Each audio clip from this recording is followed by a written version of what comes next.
I get so many people asking me about their ears and why do I have blackheads inside my ears. It's something that makes people feel like they're dirty and they're not taking care of themselves. And it's really important to understand if you are an oily skin or an oily combination skin, it's very normal to have blackheads inside your ears. It's just oil.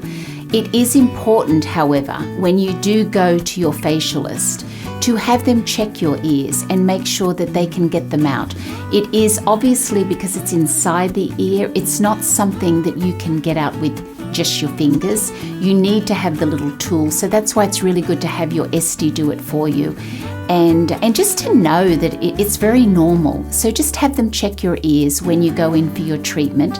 It's going to help make you feel better and just, again, know that it's very normal.